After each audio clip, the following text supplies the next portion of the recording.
અમદાવાદ જિલ્લાના સાણંદ તાલુકાના વિરોચન નગર ગામે રાજ્ય સરકારના શિક્ષણ અભિયાન અંતર્ગત શાળા પ્રવેશોત્સવ અને કન્યા કેળવણી મહોત્સવની ઉજવણી કરવામાં આવી હતી। આ કાર્યક્રમમાં મોટી સંખ્યામાં વિદ્યાર્થીઓ, વાલીઓ અને ગ્રામજનો જોડાયા હતા।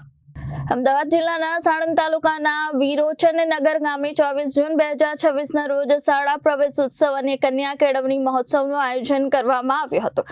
રાજ્ય સરકારના શિક્ષણ અભિયાન હેઠળ યોજાયેલા આ કાર્યક્રમમાં ઉદ્યોગ અને ખાણ વિભાગના અધિકારી શ્રીમતી ભક્તિસિંહ સાવલ મુખ્ય અતિથિ તરીકે ઉપસ્થિત રહ્યા હતા। આ કાર્યક્રમમાં લાયઝન ઓફિસર વિહાભાઈ રબારી, જિલ્લા સદસ્ય જયદીપસિંહ પ્રતાપસિંહ મકવાણા, તાલુકા સદસ્ય લેકત ખાન પઠાણ, સરપંચ સિંહ, સરપંચ આરિફ ખાન પઠાણ, ડેપ્યુટી સરપંચ असलम खान पठाण, एडवोकेट शमसुद्दीन खान पठाण, लघुमती मोर्चाना प्रमुख इस्माइल खान पठाण, माजी सरपंच अनवर खान पठाण सहित अनेक आगेवानो हाजर રહ્યા હતા। આ પ્રસંગે નવા પ્રવેશ મેળવનાર વિદ્યાર્થીઓનું સ્વાગત કરવામાં આવ્યું હતું અને મહાનુભાવોના હસ્તે વિદ્યાર્થીઓને શાળા ગણવેશ તથા શિક્ષણ કીટનું વિતરણ કરવામાં આવ્યું હતું। આ કાર્યક્રમ દરમિયાન એડવોકેટ શમસુદ્દીન ખાન પઠાણ અને તાલુકા સદસ્ય લેકત ખાન પઠાણે શિક્ષણના મહત્વ અંગે માર્ગદર્શન આપતા જણાવ્યું હતું કે દીકરી શિક્ષિત બનશે તો પરિવાર અને સમાજ, રાષ્ટ્રનું ભવિષ્ય વધુ ઉજ્જવળ બનશે।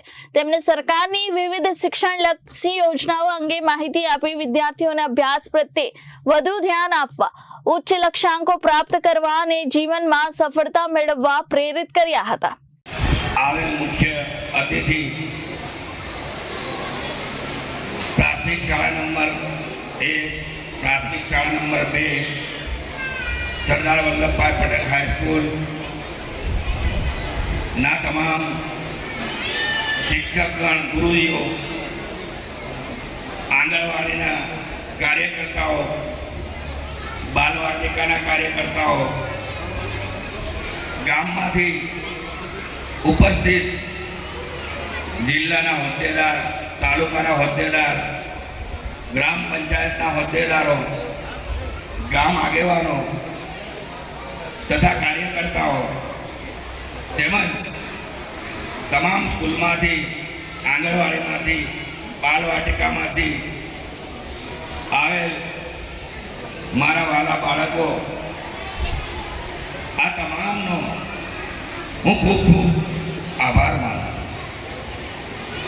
ખરેખર આજનો જે દિવસ છે એ આપણા બધા માટે એક ખુશીનો દિવસ છે। એટલે કે વ્યક્તિની જિંદગીમાં શિક્ષણનું એટલું બધું મહત્વ છે। એક જ સ્કૂલ હતી ત્યારબાદ વિદ્યાર્થીઓ ઘણી બધી તકલીફ પડતી હતી, એટલે બીજી શાળાની માંગણી કરીને શાળા નંબર 1 અને 2 થઈ ગઈ અને વિદ્યાર્થીઓને આવવા જવામાં બીજી રીતે તકલીફ થવા માંડી। આ પ્રસંગે આપણા ગામના શિક્ષકો જે ઉત્સાહથી વિદ્યાર્થીઓને ભણાવી રહ્યા છે તે પ્રસ્થાનીય છે। આ ઉપરાંત આપણી હાઈસ્કૂલમાં ચાલુ વર્ષે 100% પરિણામ આવેલ છે। એ બદલ આપણા આચાર્યશ્રી, હાઈસ્કૂલ આચાર્યશ્રીને હું અભિનંદન આપું છું। આપણે હજુ ઘણું બધું કામ કરવાનું છે। આપણા નવા વિદ્યાર્થીઓને આંગણવાડી। Reporter Rabani Malek, Janadesh news, Ahmedabad.